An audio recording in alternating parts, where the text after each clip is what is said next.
This Valentine's Day, I want to talk to you about something more than taking your girlfriends to lunch or going to happy hour, even though I love both of those things.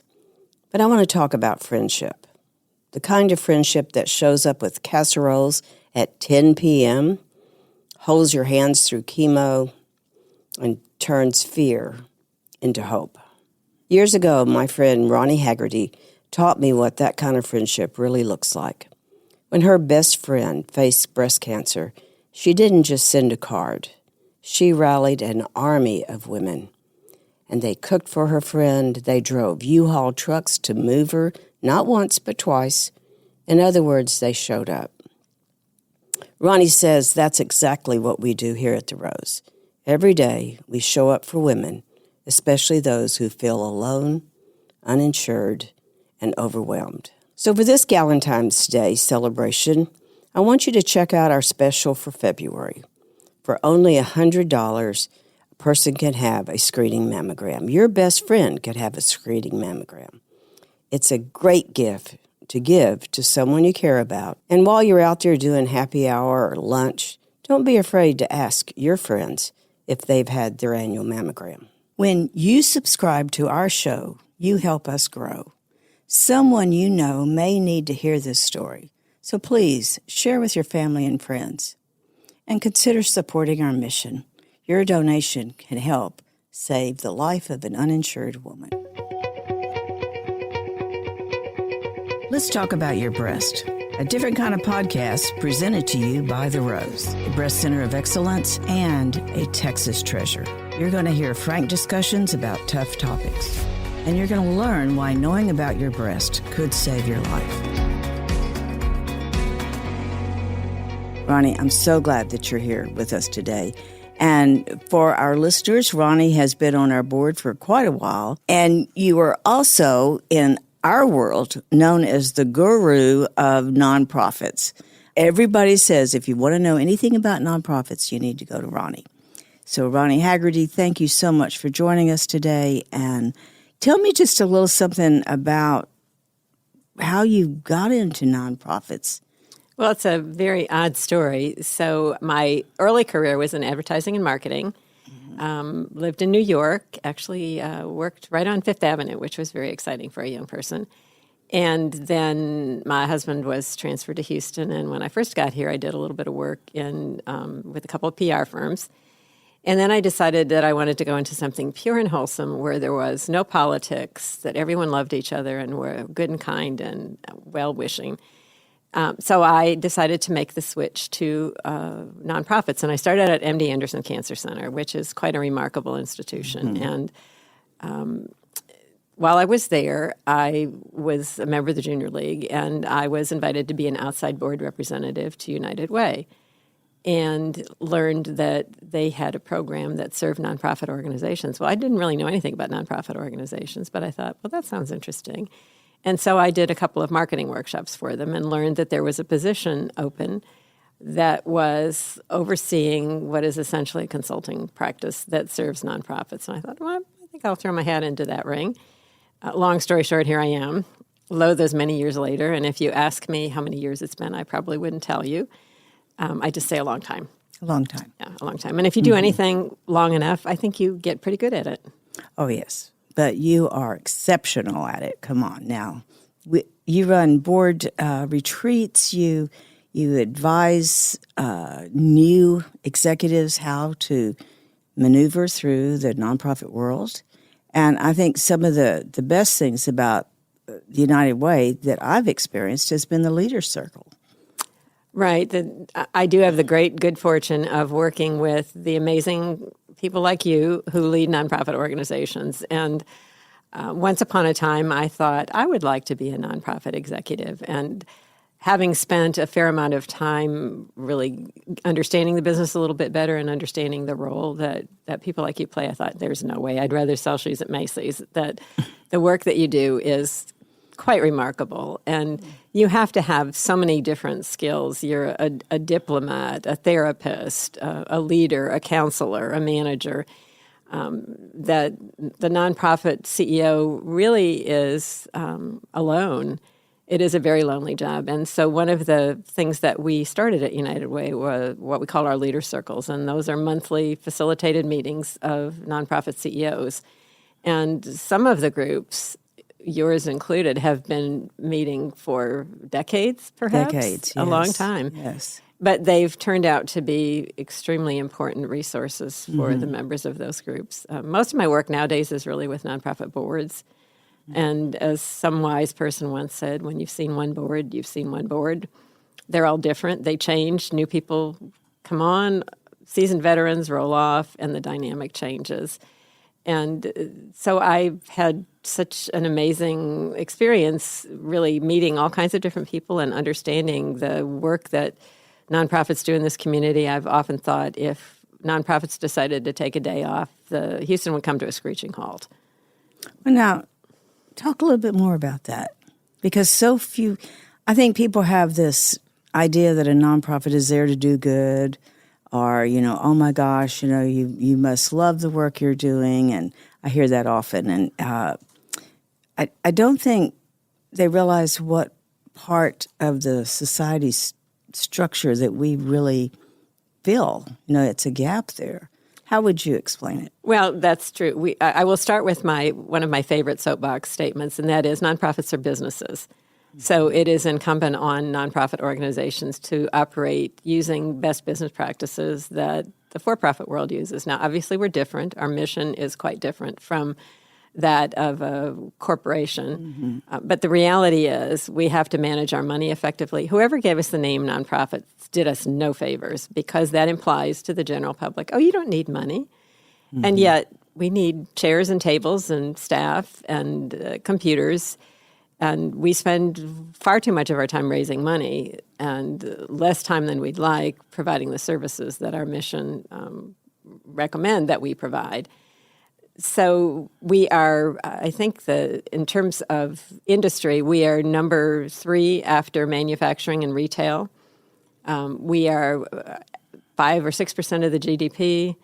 So we are big business. And as you said, nobody really believes that most people think that, oh, you're such lovely people doing this sweet work. You get paid for that? Oh, I didn't know that. Right. And I've actually had conversations with board chairs who've said, well, they should be happy to do this work. Why should we pay them? And I say, well, do you pay your employees? And, well, of course.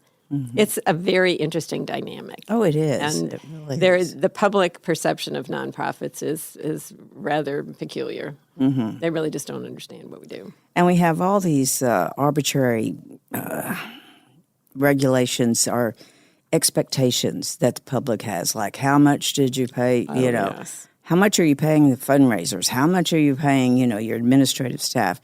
And I remember one time you challenged me with, now, Dorothy, is that really reasonable? Because we were talking about trying to keep those costs low. And you're absolutely right. You have to have that fundraising department to raise money to keep everything going. And you have to have your administrative department. It's really it's just not balanced. Well, nobody asks the major oil companies or the banks or the manufacturers, well, what is your overhead? And yet it's a common question that we get all the time. And does it matter? Most of our overhead is staff, really and truly. And, it takes people to do work. Yes. And you can cut, but then what do you have left? The quality of the service deteriorates, your ability to provide the services that your clients expect and deserve diminishes. Again, it's this very peculiar standard of measurement, and I think we're working hard to move away from that. We talk about the starvation cycle in the nonprofit sector, and why is that? The problem is we have spent so much time doing good, we are terrible advocates for ourselves.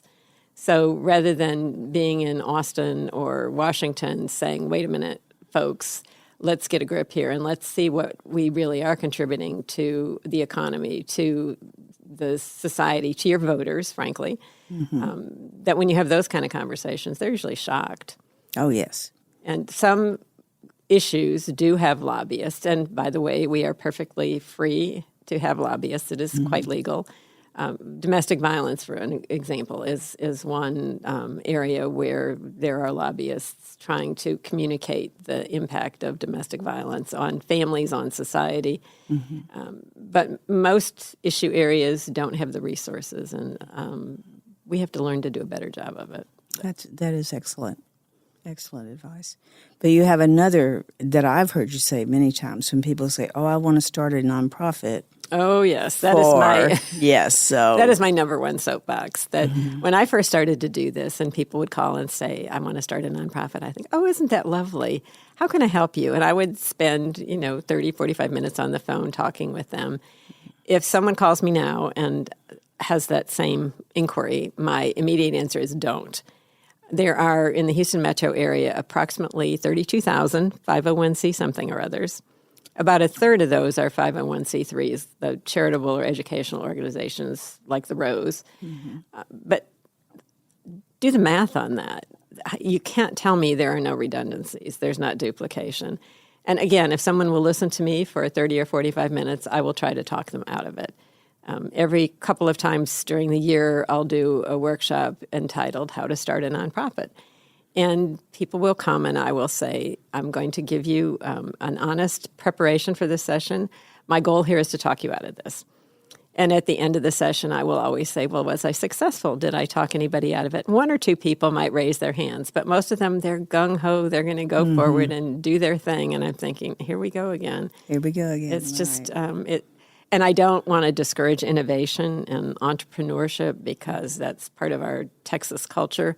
But you can't tell me that there aren't so many duplicate programs. There are many, many programs in search of a home. They aren't really nonprofits. It is far too easy. The IRS, who terrifies all of us, has made it way too easy to start a nonprofit organization. And the result is that you have all of these odd programs floating all over town, doing a little bit of good here and a little bit of good there, and then some not so much good. And people don't see this either, but we are in competition for that dollar. Right. And I am just amazed. I think when I was starting all this and younger, one of the things that you drilled into me was, who are you collaborating with?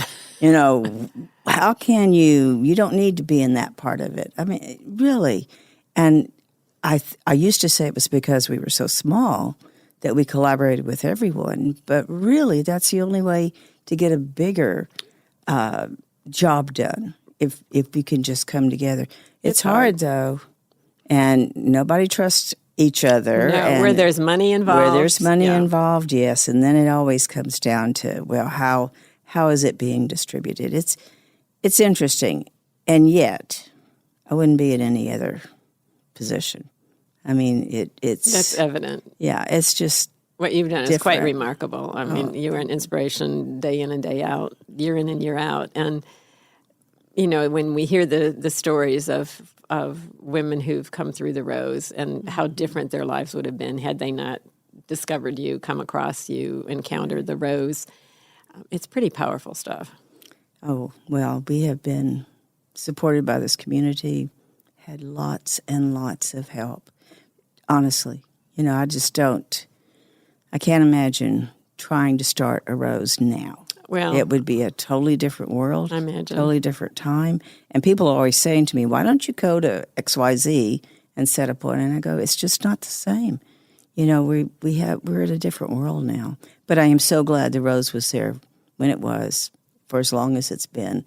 And you've heard me say this, I never dreamed we'd still be doing this. I always thought we'd either find a cure for cancer or we'd figure out how to take care of uninsured people who wouldn't have an insured. So that's my naivety. Haven't quite gotten there yet, have we? No, we haven't got to either one of those. But you knew about the Rose even before you ever became on our board, ever became a member of our board. And so I want you to share that story with us. Well, I remember that you were and are in one of our leader circles, and so knew your name, knew the organization. And one of my coworkers was diagnosed with breast cancer. And I remember vividly her saying to me in passing that she was about to remarry. And I remember her telling me in passing that she had had a physical and that they found a lump and it was no big deal and she wasn't going to do anything about it. And I said, no, you can't do that. And she and I had known each other in a past life. Our kids went to the same school, but we really didn't know each other well. And at some point when there was a position open, I had the good fortune to recruit her. And so that's how we wound up working together. And, oh, no, it's going to be fine. It's not a big deal. So, okay, a while later, and my memory is probably foggy on some of the details, she went back, had a biopsy, and it was cancer. And that began quite a saga. It's funny the things that you remember, that she was trying to go to MD Anderson to get some additional testing done, and the healthcare system that was providing her insurance was being very uncooperative. Finally got it approved, and she needed some films that they weren't giving her. And so I decided to take it upon myself and march over to this medical plaza and say, I need those films. And they, of course, were not being very cooperative. And so I figured this out. This is my New York background, I think, that I got very loud and I turned to people in the room and I said, you all better listen to what I'm going to say, because this is not a good place to get health care. If you are going to get your health care here, you might want to rethink it. And all of a sudden, someone came forward and said, here are your films. Whoa. When I think about it, I'm surprised they gave them to me. I wasn't the patient, but I remember bringing the films up to my friend or my coworker, and so she was able to move forward and at MD Anderson and begin treatment there. Mm-hmm. And I have vague, random memories throughout her treatment of sitting with her in the evening while they were doing tests, and she was drinking big gallon jugs of this awful-looking white stuff for some sort of radiation testing, and just what a process it was. I had no idea. I've been very fortunate. No one in my family had ever had cancer, much less breast cancer. I remember once she started this experience that my mom had a scare and had a biopsy, but I wasn't living at home and didn't have the financial resources to fly home and be a support. And when I think back, she must have thought I was pretty cold-hearted about the whole thing, but I didn't know. And so anyhow, moving forward with this journey through surgery, and as this was transpiring, the new husband decided or announced that that's not what he signed on for. Oh, my. Just what you need, right? Just what you need. Just what you need. So it became evident that that living arrangement was not going to work out. And so a group of us, you being one of them, and the members of the Leaders Circle got together, and we decided that we were going to move her. And I had a friend who I knew had a couple of apartments, and so I called her and I said, are either of your apartments vacant right now? Well, it just happened one of them was. And so we were able to arrange for the rental and showed up on a Saturday morning. Perhaps you remember that. Me with a box truck. I had never driven a truck before, and I was just terrified. And moved her earthly goods down to the new place, which was such a better atmosphere. And I've always thought that perhaps her recovery started there. I agree. But, it was just amazing to me as I think back. And as I said, I'm sure my memories are foggy. But the way friends surrounded her and just pitched in and made sure that she got to appointments and that there was somebody with her. And if it was a bad day, there was somebody available to run errands or to just sit. And, one of my sort of most prominent memories that has stayed with me all this time is that a friend of hers had come in from California to visit her, and it was a rough weekend, and I had gone over just to visit for a little bit. And I said, look, if you need anything, just call me. So I got a call at midnight on a Saturday night, and she said, I don't know what to do, that she's just beside herself. She's kind of curled in a fetal position and obviously in a lot of pain. I don't know what to do. So I went over and I picked them both up, and we went down to MD Anderson's emergency room. I am one of those people that I am not a nurse. I do not have any Florence Nightingale in my blood. And if there's a problem, I want to go to the emergency room. Mm-hmm. And the wonderful doctor there explained that this was very common for someone who was going through surgery and then chemotherapy, that there were medications that could deal with this problem. Well, I grew up in a family where my mother's answer to everything was, get up, you'll feel better. Very much pull up your bootstraps, that stop feeling sorry for yourself. And so that was, I'm sure I wasn't very helpful along the way. And learning suddenly that there's help for things like this. You don't have to suffer in silence. You don't have to manage through this alone. But what I learned through her cancer journey is all the different dimensions. On the outside looking in, you think, okay, there's surgery and then there's chemotherapy and then you march on. Well, that's not true. Mm-mm. It's a very long process that lasts long after you ring the bell at MD Anderson and say, this was my last treatment day. And that was where I really became aware of what the rose was doing and how what a difference the rose could make to people who maybe didn't have a circle of friends or didn't have insurance or didn't have the resources. And the resources are never enough anyhow. Never. And I remember that time, everything seemed scary. I know, even being in this world, it just was scary. Oh, absolutely. There was you didn't know what was happening, and doctors were not known to communicate very well, and so it was just a different time than it is now.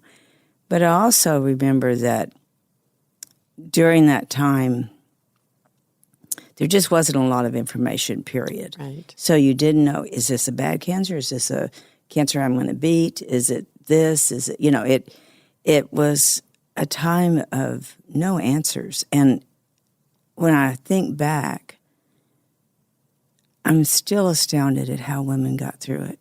Well, you'll laugh at this. I remember when I first learned that cancer was the diagnosis, I, of course, immediately went to Barnes & Noble, and I think I bought every book they had on breast cancer and brought it over to her, which, of course, I'm sure she never looked at any of them because you are so frantic and distracted and anxious. The last thing you want to do is read a thick book on breast cancer. And as you say, I'm sure they were all quite academic and medical and not user-friendly the way there's so much more material that's available now. But I just laugh at myself. That's my typical solution is go buy a book. Go buy a book, yes. Well, but I also think what you did during that time is something that not everybody has friends like that. I mean, like you said, some people have family that'll step in, but not friends are different. True. Friends, I don't know, have a different tolerance or a different whatever. But I wondered how, and maybe you weren't even aware of it then, how did you take care of you while you were trying to take care of her? Oh, I didn't even, you wouldn't think about something like that. I've often said that I am a foul weather friend, that if you need help, I'm there. But then other times you might not hear from me for weeks or months at a time. I just get distracted.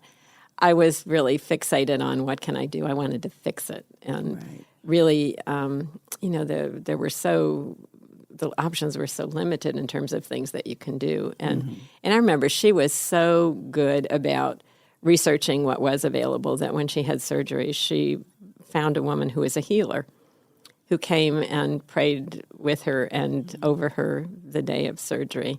And then I remember after that going to probably Whole Foods, if Whole Foods was even around, and buying these horrible-looking green drinks that had, I don't know, kale and all kinds of other awful things in them that, she was so dedicated to doing anything that she could do to make herself healthy. And so for me to go buy a drink was no big deal. I really was just pleased. And I have to say that United Way was very supportive during that time, really allowing a lot of flexibility for a lot of us to. She had lots of moms. Mm-hmm. And that made all the difference in the world, too. I think it probably, with good days and bad days, I think there were days when she would have been happy to have fewer moms. So since then, Ronnie, have you had other friends with breast cancer? Have you had to be at that level of being a helper, or? Not at that level, but what I have tried to do is where I've had friends who've had any kind of illness, that to just be available to drive to appointments or run errands or to go visit.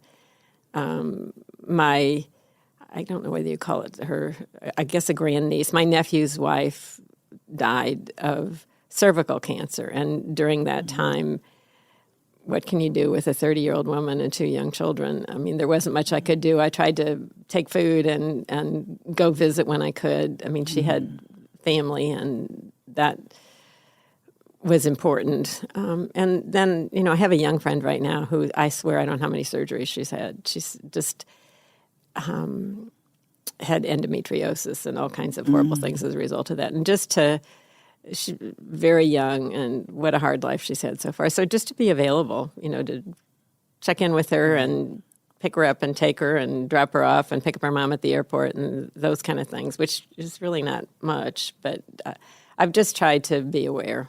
Mm-hmm. Well, and I think that's a big part of being a help. Not asking what can I do, but just going in and doing it. That's true. I hear that over and over. Someone just brought groceries. Someone, like you said, picked up my aunt at the airport. Right. I mean, it was those things that I think have come to mean so much to someone they need to concentrate on recovering. Right. They don't need to be worrying about all that other stuff. So you touched on this a little bit before, being an uninsured woman and what you know about the Rose. And now that you've been a part of our family, right? Have you seen anything different than what you remember back then? See, for us, it's just every day. Right. It's our everyday work. And when I hear other folks talk, I think, well, that's what we do. But being uninsured and facing a disease is a pretty daunting time in people's lives. Honestly, I just didn't think about it. Mm-hmm. I knew I had health insurance, but I've been very fortunate. I didn't need it. And so if you don't need it, you don't think much about it. Right. And really even understanding what it's like when your insurance isn't very good and it doesn't cover things that you want it to cover, or it won't approve you're going to a doctor who's probably a better doctor, or coming to the Rose to get care that you're not going to get someplace else. And I think there is a much greater awareness of the importance of insurance and what it means when you don't have it.